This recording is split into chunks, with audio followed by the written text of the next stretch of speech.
ఓం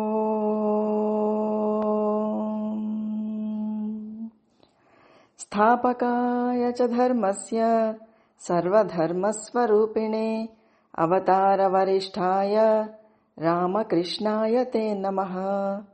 జననీం శారదాం దేవీం రామకృష్ణం జగద్గురుం పాదపద్మే తయో శ్రిత్వా ప్రణమామి ముహుర్ముహుః. నమః శ్రీయతిరాజాయ వివేకానందసూరయే సచ్చిత్సుఖస్వరూపాయ స్వామినే తాపహారిణే.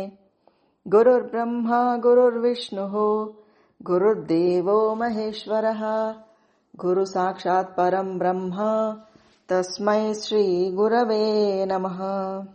శ్రీమద్ వాల్మీకి రామాయణము యుద్ధకాండలోని 91వ సర్గ నుంచి 100వ సర్గ వరకు గల అంశాలను ఈరోజు పరిశీలిద్దాం. తన గుర్రాలు రథాలు అన్నీ కూడా నాశనమయ్యేసరికి ఇంద్రజిత్తుకు చాలా కోపం వచ్చేసి యుద్ధావేశంతో విజృంభించి లక్ష్మణుడితో యుద్ధానికి దిగుతాడు. ఈ కపివీరులను రాక్షస వీరులు ఇద్దరు కూడా తమ తమ నాయకులకు దగ్గరగా ఉంటూనే వాళ్ళ చుట్టూ తిరుగుతూనే పరస్పరం చంపుకుంటూ ఉంటారు. తన యోధులందరూ కూడా భయాన్ని నుంచి బయటకు వచ్చి తిరిగి విజృంభించడం చూసేసరికి ఇంద్రజిత్తు చాలా సంతోషపడి ఆ రాక్షసులందరినీ కూడా ప్రశంసలతో ముంచెత్తేస్తూ తర్వాత వానరులకు తెలియకుండా మరొక రథాన్ని తీసుకురావడం కోసం లంకలోకి ప్రవేశించి ఒక చక్కటి రథాన్ని సమకూర్చుకుని దానికి బలమైన అశ్వాలను పూంచి ఆ రథం నిండా అసంఖ్యాకమైన ఆయుధాలను ఉంచుకుని కొత్త రథసారథితో వేగంగా లక్ష్మణ విభీషణులకు ఎదురుగా వచ్చి నిలబడతాడు. ఆ ఇంద్రజిత్తు బుద్ధి కౌశలాన్ని చూసి ఈ విభీషణుడును లక్ష్మణుడు చాలా ఆశ్చర్యపోతారు. తిరిగి లక్ష్మణ స్వామిని ఆ ఇంద్రజిత్తుల మధ్య ఘోరమైన యుద్ధం మొదలవుతుంది. ఒకరిపై ఒకరు శర పరంపరని కురిపించుకుంటారు. ఇంద్రజిత్తు యొక్క శర పరంపర తనను చేరకముందే తన నిశితమైన బాణాలతోటి లక్ష్మణుడు వాటిని ఛేదిస్తాడు. అంతేకాకుండా వంగిన ఉండే కొణపులు గల బాణంతో మరొకసారి ఇంద్రజిత్తు రథసారథి యొక్క శిరస్సును ఖండించి వేస్తారు. సారథి లేకపోయినా కూడా ఈ రథాశ్వాలు ఏమాత్రం తడబాటు లేకుండా మండలాకృతిలో తిరుగుతూ రథాన్ని చక్కగా నడిపిస్తూ ఉన్నాయి. ఆ దృశ్యం చూడ్డానికి ఎంతో అద్భుతంగా ఉంది. ఒకరినొకరు జయించాలనే కృతనిశ్చయులై ఉన్న ఆ ఇద్దరు వీరులు కూడా ఒకరి మీద ఒకరు తీవ్రమైన బాణాలతో బలంగా కొట్టుకుంటూ ఉన్నారు. ఆవేశంతో ఊగిపోతూ ఉన్న ఇంద్రజిత్తు 3 బాణాలు తీసుకుని విభీషణుడి ముఖం మీద కొడతాడు. అలాగే వానర వీరులందరినీ కూడా ఒక్కొక్క బాణంతో కొడతాడనమాట. దాంతో విభీషణుడికి చాలా కోపం వచ్చి తన గదతోటి ఇంద్రజిత్తు గుర్రాలని గట్టిగా కొట్టేసరికి అవి మృతి చెందుతాయి. ఇక చేసేదేమీ లేక ఇంద్రజిత్తు రథం మించి కిందకి దూకి ఒక శక్తి అనే ఆయుధాన్ని చేత పట్టుకుని, ఒక బల్లం లాంటిదన్నమాట, దాన్ని పట్టుకుని పినతండ్రి అయిన విభీషణుడి మీదకి విసురుతాడు. దాన్ని లక్ష్మణుడు తన వాడి అయిన బాణాలతోటి ముక్కలు ముక్కలు చేసేసరికి అది నేల మీద పడిపోతుంది. వీరులైన లక్ష్మణ ఇంద్రజిత్తులిద్దరూ కూడా ఉత్తమమైన తమ ధనుస్సులను సంధించి ఒకరి మీద ఒకరు బాణాలను ప్రయోగించుకుంటారు. ఒకరి బాణాలను ఒకరు నిర్వీర్యం చేస్తూ ఉంటారు. ఇలా యుద్ధరంగంలో తమ శరాలు భగ్నమైపోవడం చూసి చాలా సిగ్గుపడతారు ఇద్దరు కూడా. వెంటనే రోషావేశంతో బుసలు కొడతారు. కోపంతో ఉన్న సౌమిత్రి వారుణాస్త్రాన్ని ప్రయోగించేసరికి ఇంద్రజిత్తు రౌద్రాస్త్రాన్ని ప్రయోగిస్తాడు. అది అద్భుతమైన రీతిలో వారణాస్త్రాన్ని నిర్వీర్యం చేస్తుంది. ఆ తర్వాత ఇంద్రజిత్తు ఆగ్నేయాస్త్రాన్ని సంధించేసరికి లక్ష్మణుడు సూర్యదేవాత్మకమైన సౌరాస్త్రంతో దాన్ని వమ్ము చేసేస్తారు. ఈ వీరులిద్దరి మధ్య జరుగుతున్న ఈ సంకుల సమరం చూడ్డానికి అత్యద్భుతంగా ఉంది. ఈలోగా గొప్ప వీర లక్షణాలు గల లక్ష్మణుడు శ్రేష్టమైన ధనస్సునందు బాణాలను ఎక్కుపెట్టి లాగుతూ యుద్ధంలో తనకి విజయాన్ని ప్రాప్తించడానికి అనువుగా ఈ సిద్ధమంత్రాన్ని పలికాడనమాట. ఓ బాణమా, దశరథ మహారాజు కుమారుడు, ధర్మనిరతుడు, సత్యసంధుడు అయిన శ్రీరాముడు నిజంగా పరాక్రమంలో సాటి లేనివాడే అయితే ఈ ఇంద్రజిత్తును హతమార్చు.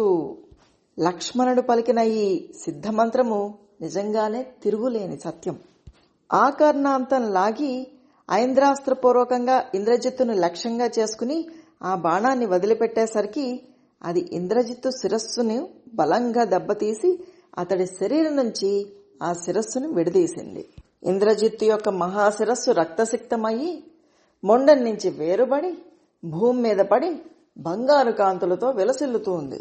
అలా ఇంద్రజిత్తు సమరభూమికి బలైపోయేసరికి విభీషణుడు వానరయోధులందరూ కూడా సంతోషంతో పొంగిపోతూ వృత్రాసురుడు సంహారం సమయంలో దేవతలు జై జయధ్వానాలు చేసినట్టు చక్కగా వీళ్ళందరూ కూడా చేశారన్నమాట. అలాగే ఋషులు, గంధర్వులు, అప్సరసులు మొదలైన వారందరూ కూడా జయ జయ నినాదాలతోటి దశ దిశలు కూడా మారుమ్రోగేలా చేశారు. ఇంద్రజిత్తు ప్రాణాలు కోల్పోయిన వార్త వినబడిన వెంటనే నీరుగారి ఉన్న రాక్షసుల యొక్క మహాసైనికులందరూ కూడా యుద్ధోత్సాహంతో ఉన్న వానర యోధుల యొక్క తీవ్రమైన దెబ్బలకు తట్టుకోలేక ఎటువారటు కాలికి బుద్ధి చెప్పారు. సాటిలేని బలశాలి అయిన ఇంద్రజిత్తు హతుడవడంతో వానర యోధులందరూ కూడా ఎంతో సంతోషంతో లక్ష్మణుని ఎన్నో విధాలుగా అభినందించారు. విభీషణుడు, హనుమంతుడు, జాంబవంతుడు తమ విజయాన్ని తలుచుకుని సంతోషిస్తూ లక్ష్మణస్వామిని శతవిధాలా కొనియాడారు. లక్ష్మణస్వామికి జయమగుగాక అంటూ వానర సైన్యమంతా కూడా ఆయన చుట్టూ చేరి నినాదాలు గావించారు. ఒకళ్ళనొకళ్ళు సంతోషంతో కౌగిలించుకున్నారు. శ్రీరాముని యొక్క ఉత్తమ గుణాలను, ఆయన యొక్క పవిత్ర కథలను కొనియాడారు. యుద్ధంలో గాయపడడం చేత రక్తసిక్తమైన దేహంతో ఉన్న లక్ష్మణుడు కూడా తన చేతిలో ఇంద్రజిత్తు చనిపోవడం అనేది చూసి చాలా సంతుష్టుడయ్యి రామ సుగ్రీవులున్న ప్రదేశానికి చేరుకుని శ్రీరామచంద్ర ప్రభుకి ప్రదక్షిణ పూర్వకంగా నమస్కరించి అత్యంత వినయ భావనతోటి వినిపించి వినిపించకుండా మంద్రమైన కంఠస్వరంతో ఇంద్రజిత్తు హతుడైన సంగతిని ఆ శ్రీరామచంద్ర ప్రభుకి తెలిపాడు.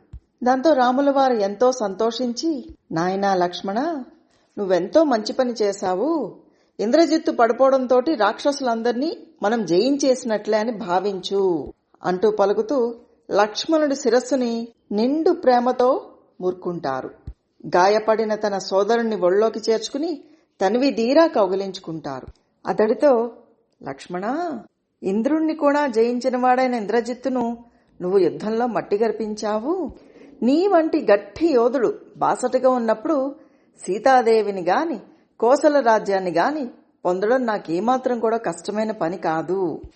పుత్రుడు మృతి చెందిన వార్తను విని ఆ రావణుడు తన అపారమైన సైన్యంతో వ్యూహ రచనతో స్వయంగా యుద్ధానికి రాగలడు. అతడిపై యుద్ధం చేయడానికి అందరూ కూడా సంసిద్ధులై ఉండాలి అని చెప్తూ రఘురాముడు సుసేనుడిని పిలిచి లక్ష్మణుడి యొక్క ఇతర వానర భల్లూక యోధుల యొక్క గాయాలకు వైద్యం చేసి స్వస్థత చేకూర్చమని ఆదేశిస్తారు.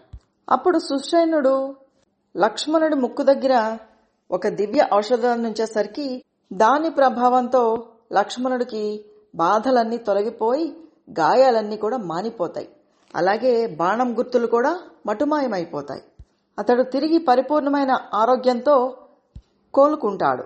ఈలోగా యుద్ధభూమి నుంచి రావణాసురుడి సచివులందరూ కూడా రావణుడి దగ్గరికి పరిగెడతారు ఇంద్రజిత్ యొక్క మృత్యు వార్తని అతడికి తెలపడానికి. ఆ వార్త విన్న వెంటనే రావణుడు మూర్ఛితుడయ్యి స్పృహ తప్పి కింద పడిపోతాడు. కాసేపటికి స్పృహలోకి వచ్చి ఈ పుత్రశోకాన్ని తట్టుకోలేక దీనుడయ్యి విలపిస్తూ, అయ్యో ముద్దుల కుమారా, నువ్వు రాక్షస యోధుల్లో ప్రముఖుడివి, మహేంద్రుణ్ణి జయించిన పరాక్రమశాలివి. అలాంటి నువ్వు లక్ష్మణుడి చేతిలో ఎట్లా చనిపోయావు? దీన్ని బట్టి చూస్తే యముడి యొక్క శక్తి అసాధారణమైనదని ఇప్పుడు నాకు బోధపడుతోంది. ఎందుకంటే నా పుత్రుడివైన నిన్ను కూడా మృత్యుముఖంలోకి చేర్చాడతడు. నేడు ఇంద్రజిత్తు మరణించాడు అన్న వార్త విని దేవతలు, దిక్పాలకులు, మహర్షులు అందరూ కూడా ఎంతో నిర్భయులయ్యి చాలా ఆనందంతో హాయిగా నిద్రిస్తూ ఉంటారు. నాకు కంటకప్రాయులైన రామలక్ష్మణులు, సుగ్రీవుడు ఇంకా జీవించే ఉన్నారు. వారిని చంపిన హృదయ తాపాన్ని తీరుస్తావని కొండంత ఆశతో ఉన్నాను. ఆ పని చేయకుండానే మా అందరినీ విడిచిపెట్టి నువ్వు వెళ్లిపోయావే అంటూ అంతులేని ఆర్తికిలోనైన వాడయ్యి రావణాసురుడు ఎంతగానో పుత్రయోగంతో విలపిస్తూ ఉంటాడు. అహంకార గర్వాలతో మిడిసిపడుతూ తాము ఏమైనా చేయగలమోనే క్రూరాత్ములకు ఎదురు దెబ్బ తగిలినప్పుడు వాళ్ళ మానసిక స్థితి ఎట్లా ఉంటుంది అన్నది ఈ రావణాసురుడి మాటలను బట్టి మనము అర్థం చేసుకోవచ్చు. ఇంతకాలం దేవతలందరినీ కూడా అతడు అత్యంత దారుణంగా హింసించాడు. తన కొడుకు చనిపోయిన బాధ కంటే కూడా దాన్ని చూసి తన శత్రువులైన దేవతలు, ఋషులు మొదలైన వారందరూ సంతోషించడం ఇతనికి పరమ బాధాకరంగా అనిపిస్తోందన్నమాట. అయితే క్రూరాత్ముడు క్రూరాత్ముడే. పుత్ర దుఃఖంతో విలువెల్లాడిపోతున్న ఆ రావణాసురుడు సీతాదేవిని వధించడమే యుక్తమని నిశ్చయించుకుని ఖడ్గాన్ని చేతబట్టి తన మిత్రులు ఎంతగా వారిస్తున్నా కూడా వారి మాటని పెడచెవిన పెట్టి అశోకవనానికి బయలుదేరతాడు.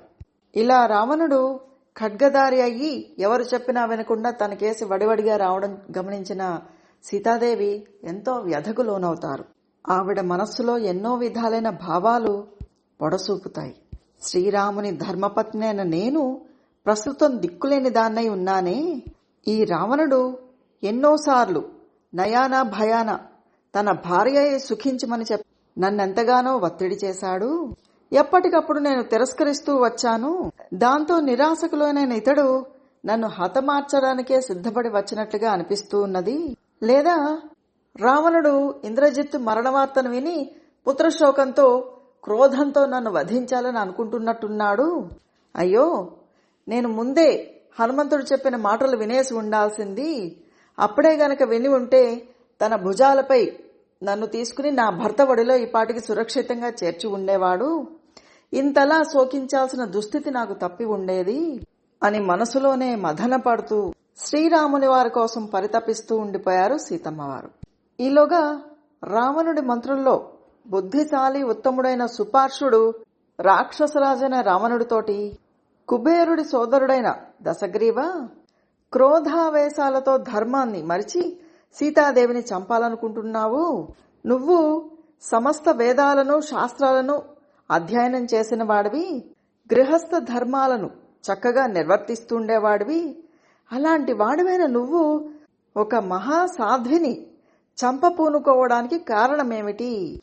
సౌందర్య రాశి సద్గుణ శోభిత అయిన సీతాదేవిని వదిలిపెట్టి నీ ప్రతాపాన్ని రాముడి మీద చూపించు అంటూ ధర్మవచనాలను పలికేసరికి అది విన్న రావణుడు సీతాదేవిని సంహరించాలి అనే భావనను కట్టిపెట్టి వెనుదిరుగుతాడు. అనంతరం శ్రీరాముణ్ణి యుద్ధంలో ఓడించాలి అనే కృతనిశ్చయంతో అసంఖ్యాకమైన తన రాక్షస బలాలన్నింటినీ కూడా కూడగట్టుకుని యుద్ధానికి బయలుదేరతాడు. అక్కడ యుద్ధంలో రామ రావణ సైన్యాల మధ్య అత్యంత భీకరమైన యుద్ధం జరుగుతుంది. రాక్షసులతో పోరాడుతూ ఉన్న వానర సేనలు శత్రువుల ధాటికి తట్టుకోలేక పరమపురుషుడు దయాళువైన శ్రీరాముల వారి వద్దకు వచ్చి శరణు జొచ్చుతారు. దాంతో శ్రీరామచంద్ర ప్రభు రాక్షస సైన్యం మీద శరపరంపరని కురిపిస్తారు. శ్రీరాముల వారి యొక్క యుద్ధ రీతి ఎలా ఉంది అంటే, ఒక మహావాయువు తీవ్రంగా వీచినప్పుడు వృక్షాలన్నీ కూడా ఇటు అటు ఊగిపోతూ ఉండడం కనిపిస్తుంది. అవి ధ్వంసమైపోవడం కూడా గమనించవచ్చు. కానీ గాలి మాత్రం కనిపించదు. సరిగ్గా అలాగే సాటిలేని శ్రీరాముడి యొక్క రణ కౌశల ప్రభావంతో తమ యోధులందరూ కూడా పారిపోతూ ఉండడము, రథాలు శిథిలమైపోవడము మాత్రమే నిశాచరులు చూడగలిగారు. కానీ శ్రీరాముడిని మాత్రం చూడలేకపోయారు. శ్రీరాముడు అతి వేగంతో శరాల్ని ప్రయోగిస్తూ ఉండడం వల్ల వాటి తాకిడికి రాక్షస బలాలన్నీ కూడా చిన్న భిన్నమైపోయాయి. కొందరు ఆ శరాగ్నికి దగ్ధమైపోతూ ఉన్నారు. వారి సైన్యాలన్నీ కూడా భగ్నమైపోతున్నాయి. నిశాచరులు ఈ దృశ్యాలను మాత్రమే చూడగలిగారు. రఘువీరుణ్ణి మాత్రం చూడలేకపోతూ ఉన్నారు. ఇంకొక ఉదాహరణ చెప్పాలి అంటే, ప్రజలు ఇంద్రియార్థాలైన శబ్ద స్పర్శ రూప రసగంధాలని తమ జ్ఞానేంద్రియాల ద్వారా అనుభవిస్తూ ఉంటారే కాని తమ శరీరం లోపలే నివసిస్తూ ఆ ఇంద్రియానుభవాలకి ప్రేరకుడైన పరమాత్మను చూడలేకపోయినట్లు రాక్షసులు శ్రీరాముడి బాణాల కారణంగా దెబ్బలు తింటూ గాయపడుతూ ఉన్నా కూడా వాటికి కారకుడైన శ్రీరామచంద్ర ప్రభువును మాత్రం కనుగొనలేకపోయారు. దిగ్భ్రమకు లోనయ్యి భయపడిపోతున్న రాక్షసులందరికీ కూడా ఒక్కొక్కసారి వేల కొద్దీ రాములు కనిపిస్తూ ఉన్నారు, మరొకసారి ఒక్క రాముడే కనిపిస్తూ ఉన్నాడు. ఒక రకంగా చెప్పాలి అంటే కాలచక్రాకృతిలో ఉన్న శ్రీరామ చక్రాన్ని వారు దర్శించారు. చావగా మిగిలిన రాక్షసులు బ్రతుకు జీవుడా అనుకుంటూ లంకకేసి పరుగులు తీశారు. శ్రీరాముడి చేతిలో తమ ఆత్మీయులందరూ హతులైపోగా రాక్షస స్త్రీలందరూ కూడా ఆక్రందించారు. దుఃఖంతో కుమిలిపోతూ పెడబొబ్బలు పెట్టుకుంటూ పరస్పరం ఒకళ్ళనొకళ్ళు కౌగిలించుకుంటూ తమలో తాము ఇలా అనుకుంటారన్నమాట. శ్రీరాముడు మన్మధుడిలాగా చక్కటి స్ఫురద్రూపి, సుకుమారుడు, ఎంతో శక్తిమంతుడు, సమస్త ప్రాణాల హితం కోసం పాటుపడుతూ ఉండేవాడు. ఇక శూర్పణఖ ఎంతో వృద్ధురాలు, లావైన పొట్టగలది, జోడుకు ఏమాత్రం తగనిది. ఈ వికృత స్వరూపి అంతటి సుందరుణ్ణి ఎందుకు చేరుకుంది? ఈ శూర్పణఖ లోకం యావగించుకునేటి హీన రూపము, కాముకురాలు, మచ్చుకైనా మంచి గుణాలు లేనట్టిది. ఇంకా రాముల వారేమో సకల సద్గుణ సంపన్నుడు, దివ్య తేజోమూర్తి. అలాంటి శ్రీరాముణ్ణి మోహించి శూర్పణఖ లోకంలో నవ్వుల పాలయ్యింది. ఆమె కారణంగానే రావణుడు శ్రీరాముడి పట్ల వైరాన్ని పూనుకున్నాడు. రాక్షసుల చావు కోసమే రావణుడు సీతను అపహరించుకుని లంకకు తీసుకువచ్చాడు. ఎంతగానో వేధించినా కూడా జనక మహారాజు కుమార్తె అయిన సీతాదేవి మాత్రము ఈ దశగ్రీవుడికి దక్కలేదు సరికదా. శ్రీరాముడితో అంతులేని బద్ధవైరం మాత్రము మిగిలింది. నిండు సభలో రాక్షసులందరి హితాన్ని కోరి విభీషణుడు చెప్పిన మాటలు ధర్మబద్ధాలు, ప్రయోజనకరాలు. కాని సీతాదేవి మీద గల మోహంతోటి రావణుడికి ఆ వచనాలు రుచించలేదు. ఆ రోజే రావణుడు విభీషణుడి మాటలను విని ఉంటే ఈరోజు ఇంత దుఃఖం మనందరికీ వచ్చి ఉండేది కాదు. బ్రహ్మదేవుడు నుంచి వరాలను పొందిన రావణుడు బలగర్వితుడయ్యి శ్రీరామచంద్ర ప్రభు వలన వచ్చిన ఈ ఘోర విపత్తును గుర్తించలేకుండా ఉన్నాడు. బలగర్వితుడైన రావణుడు పెట్టే బాధలకు తట్టుకోలేక దేవతలందరూ కలిసి బ్రహ్మదేవుణ్ణి ఆరాధించినప్పుడు ఆయన దేవతలకు అభయమిస్తూ, మీకు మేలు చేకూర్చడం కోసం ఒక దివ్య స్త్రీ త్వరలోనే అవతరించనుంది, ఆమె రాక్షసుల వినాశనానికి కారకురాలు కాగలదు అంటూ అభయమిచ్చిన సంగతి మనందరికీ మండోదరి ద్వారా తెలిసింది. ఆమె చెప్పినట్లుగానే రావణుడు సీతమ్మ వారిని ఎత్తుకుని వచ్చాడు. మనల్నందర్నీ కూడా ఆమె హతమార్చగలదు. వినయరహితుడు, దుష్టబుద్ధి అయిన రావణుడు అధర్మానికి పాల్పడినందువల్ల ఘోరమైన ఈ వినాశనం అనేది దాపరించింది. అంతులేని సంతాపం మనందరికీ కూడా వాటిల్లింది అంటూ ఈ నిశాచర స్త్రీలందరూ కూడా ఎంతో ఆర్తితో విషాదానికి లోనవుతారు, భయంతో కృంగిపోతారు. వీరి రోదనలన్నీ కూడా రావణాసుడికి వినిపిస్తాయి. వెంటనే సైన్యానంతటిని కూడా యుద్ధానికి సన్నద్ధం చేయండి అని చెప్పి ఆజ్ఞాపిస్తాడు. 8 గుర్రాలు కలిగి సారథితో కూడి ఉన్న రథాన్ని అధిరోహించి తన అద్భుతమైన బలంతోటి భూమిని కంపింపచేస్తూ యుద్ధానికి బయలుదేరి ఉత్తర ద్వారం నుండి బయలుదేరుతాడు.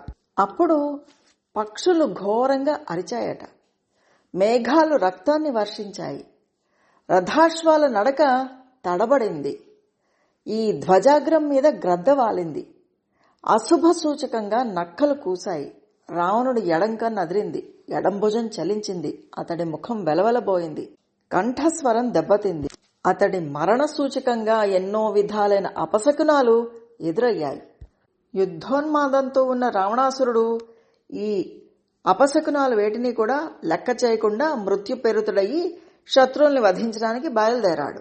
వీరావేశంతో అనేకములైన బాణాలను వానర వీరులపై ప్రయోగించేసరికి ఎంతో మంది వానర యోధులు ప్రాణాలు కోల్పోయారు. దెబ్బతిని భయంతో పరుగులు తీస్తున్న వానర యోధులను చూసి సుగ్రీవుడు సేనా శిబిర రక్షణ భారాన్ని సుషేణుడికి అప్పగించి స్వయంగా తానే రావణుడితో యుద్ధం చేయ సంకల్పించి ఒక మహావృక్షాన్ని పెకిలించి దాన్ని చేతపట్టుకుని రావణాసుడిని ఎదిరించడానికి బయలుదేరతాడు. సుగ్రీవుడి పరాక్రమ పటిమకి తట్టుకోలేక దెబ్బతిన్న రాక్షసులు గగ్గోలు పెడుతూ రణభూమిలో పడిపోతారు. అది చూసి రావణుడి సచివులలో ఒకడైన విరూపాక్షుడు అనేకమైన బాణాలను కురిపిస్తూ సుగ్రీవుడితోటి యుద్ధానికి తలపడతాడు. వారిద్దరి మధ్య జరిగిన ఘోర యుద్ధంలో సుగ్రీవుడు తన అరచేతితోటి బలంగా విరూపాక్షుడి యొక్క ఫాలభాగం మీద మోదేసరికి ఆ రాక్షసుడి నవరంధ్రాల నుంచి జలధారగా రక్తం పెల్లుబుకి అతడు మరణిస్తాడు. విరూపాక్షుడు నిహతుడయ్యేసరికి రావణుడి యొక్క క్రోధము రెండింతలయ్యింది. వానరుల చేతుల్లో తన బలమంతా కూడా క్షీణించడం చూసి రావణుడు ఎంతో వ్యధకి లోనవుతాడు. మహోదరుడు అనే సచివుణ్ణి యుద్ధానికి పంపిస్తాడు. అది చూసిన సుగ్రీవుడు మహోదరుడితో ముష్టి యుద్ధానికి తలపడతాడు. వీరిద్దరూ కూడా ఒకరినొకరు అరచేతులతో చరుచుకుంటూ రణభూమి మీద పడిపోతూ వెంటనే లేచి పరస్పరం పోరాడుకుంటూ పోరు సల్పుతూ ఉంటారు. ఈలోగా బలగర్వితుడు దుష్టబుద్ధి అయిన మహోదరుడు తన ఖడ్గంతోటి సుగ్రీవుణ్ణి డాలుపై బలంగా కొడతాడు. అది ఆ డాలులో నాటుకుపోతుంది. ఈలోగా సుగ్రీవుడు ఆ నిశాచరుడి యొక్క శిరస్సుని ఖండించి వేస్తాడు. అది చూసి రాక్షస యోధులందరూ కూడా దిగులుతో విషన్న వదనులయ్యి భయంతో వణికిపోతూ పిక్కబలం చూపిస్తారు. నిశాచరుణ్ణి చంపిన సుగ్రీవుడు ఇతర వానర యోధులు సంతోషంతో కోలాహల ధ్వనులు గావిస్తారు. రావణుడు కోపంతో బుసలు కొడతాడు. శ్రీరాముల వారు హర్షాన్ని ప్రకటిస్తారు. అది చూసి మహాబలవంతుడైన మహాపార్షుడు కోపంతో కళ్ళెర్ర చేసేస్తూ కనిపించిన వానర యోధుల్ని కనిపించినట్టుగా శిరస్సులను ఖండించుకుంటూ వెళ్ళిపోతాడు. దాంతో కోపావేశానికి లోనైన అంగదుడు ఆ నిశాచరుడి మీదకి ఉరికి ఒక ఇనప గుదియని 2 చేతులతో పట్టుకుని గిరగరా తిప్పుతూ దాంతో మహాపార్షుడిని చావగొడతాడు. దాంతో మహాపార్షుడు అంగదుడి మీదకి గండ్రగొడ్డల్ని విసురుతాడు. తండ్రి అంతటి పరాక్రమశాలి అయిన ఆ బాలిసుతుడు అంగదుడు ఆ గండ్రగొడ్డలి దెబ్బ నుంచి తప్పించుకుని ఆ రాక్షసుడి గుండెల మీద బలమైన తన పిడికిలతోటి గట్టిగా కొడతాడు. దాంతో ఆ మహాపార్షుడు నేల కొరుగుతాడు. ఇలా తన సచివులైన మహాబలశాలులైన మహోదర మహాపార్శ్వ విరూపాక్షులు ఈ మహాసంగ్రామంలో మృత్యుపాలవడం చూసి రావణుడు హృదయం అంతా కూడా క్రోధంతో భగ్గుమనిపోయింది. ఇక వెంటనే తన సారథితోటి అంటాడనమాట, నగరవాసులందరూ కూడా చనిపోయిన వారిని చూసి కన్నీరు మున్నీరుగా విలపిస్తున్నారు. కాబట్టి వెంటనే నేను రామలక్ష్మణుల్ని హతమార్చి వాళ్ళందరి దుఃఖాన్ని కూడా తొలగిస్తాను అని చెప్తూ రథసారథిని శ్రీరాముడు ఉన్న వైపుకి ప్రోగమించమని చెప్పి ఎంతో దారుణమైన తామశాస్త్రాన్ని ప్రయోగిస్తాడు. అది వానరులందరినీ కూడా దహించి వేస్తుంది. అలా రావణుడు వానరసేనలందరినీ కూడా పారద్రోలిన తర్వాత యుద్ధంలో అజేయుడు స్థిరంగా నిలబడి ఉన్నవాడు అయిన శ్రీరాముణ్ణి చూస్తాడు. అలాగే చిరకాలం నుంచి తన పట్ల వైరభావం కలిగి ఉన్న రావణుడు తన వైపుగా వస్తుండడం చూసి రాముల వారు కూడా ఎంతో సంతోషించి ధనుర్మధ్య భాగాన్ని పట్టుకుని ఎంతో బలమైనది అత్యుత్తమమైనది అయిన ఆ ధనస్సును ఎక్కుపెట్టి అల్లెత్రాడుని బలంగా లాగి ధనుష్టాంకారాన్ని గావిస్తారు. ఆ ధ్వనులు భూమిని బద్దలు చేస్తున్నాయా అన్నట్టుగా ఉన్నాయి. రావణుడితో ముందు తాను యుద్ధం చేయదలిచి లక్ష్మణుడు ధనస్సును ఎక్కుపెట్టి రావణుడి మీదకి బాణాలను ప్రయోగిస్తారు. అయితే రావణుడు వాటిని వేటిని కూడా పట్టించుకోకుండా లక్ష్మణుణ్ణి దాటుకుంటూ శ్రీరాముల వారి దగ్గరికి చేరుకుంటాడు. ఆ రామ రావణుల మధ్య అనూహ్యమైన సమరం జరిగింది. ఇద్దరూ కూడా గొప్ప ధనస్సులను కలిగి ఉన్నవారు, శస్త్ర విద్యా పారంగతులు, అస్త్ర విద్యలలో ఆరితేరిన ఘటికులు. అలాంటి ఆ మహామహులిద్దరూ కూడా యుద్ధరంగంలో వీర విహారం చేసేశారు. లోకకంటకుడైన రావణుడు చాలా ఒడుపుగా శ్రీరాముల వారి పాలభాగం మీద పరంపరగా బాణవర్షాన్ని కురిపించాడు. అవేవి కూడా శ్రీరాముడినేమి చెయ్యలేకపోయాయి. కానీ మిక్కిలి క్రుద్ధుడైన రాముల వారు మంత్రాల్ని జపించి రౌద్రాస్త్రము మొదలైన అస్త్రాలని రావణుడి మీదకి ప్రయోగిస్తారు. అవి దుర్భేద్యమైన రావణుడి యొక్క కవచాన్ని దెబ్బతీస్తాయి. దాంతో రెచ్చిపోయిన రావణుడు సర్పంలాగా బుసలు కొట్టేస్తూ అసురాస్త్రం ద్వారా సింహాలు, పెద్ద పులులు, రాబందులు, కాకులు, గద్దలు, డేగలు, నక్కలు, భయంకరంగా నోళ్లు తెరుచుకున్న తోడేళ్లు, 5 తలల సర్పాలు, గాడిదలు, వరాహాలు, కుక్కలు, కోళ్లు, పూరితాలైన మొసళ్ళు మొదలైన ప్రాణుల యొక్క ముఖాలు ఆకారంలో ఉన్న బాణాల్ని సృష్టించి శ్రీరాముణ్ణి దెబ్బతీయడానికి ప్రయత్నిస్తాడు. దాంతో శ్రీరామచంద్ర ప్రభువు ఆగ్నేయాస్త్రాన్ని సృష్టించడం ద్వారా ప్రజ్వలిస్తున్న అగ్ని, ప్రకాశిస్తున్న సూర్యుడు, చంద్రుడు, అర్ధచంద్రుడు, తోకచుక్కలు, గ్రహాలు, నక్షత్రాలు, ఉల్కలు, మెరుపుతీగలు మొదలైన వాటిలాగా మెరుస్తున్న పదునైన బాణాలను సృష్టించి రావణుడి మీద ప్రయోగిస్తారు. రావణుడు ప్రయోగించిన అసురాస్త్రము శ్రీరాముడు ప్రయోగించిన ఆగ్నేయాస్త్రం చేతిలో ముక్కలు ముక్కలై మాడి మసైపోతుంది. ఇలా అసహాయ సూర్యుడైన శ్రీరామచంద్ర ప్రభువు చేతిలో రావణుడి అసురాస్త్రం దగ్ధమైపోవడం చూసి కామరూపులైన సుగ్రీవాది ప్రముఖ వానర యోధులందరూ కూడా సంతోషంతో శ్రీరామచంద్ర ప్రభు చుట్టూ చేరి కోలాహల ధ్వనులు గావిస్తారు. ఆ ఘోర సమరంలో రావణ ప్రయుక్తమైన అసురాస్త్రాన్ని దశరథ సుతుడైన శ్రీరాముడు బలమైన తన ఆగ్నేయాస్త్రంలో తుత్తు నిలువులు గావించి ఎంతో సంతోషిస్తారు. అప్పుడు కపియోధులందరూ కూడా ఎంతో ఆనందంతో దిక్కులు పిక్కటిల్ల చేస్తూ జయ జయధ్వానాలు గావిస్తారు.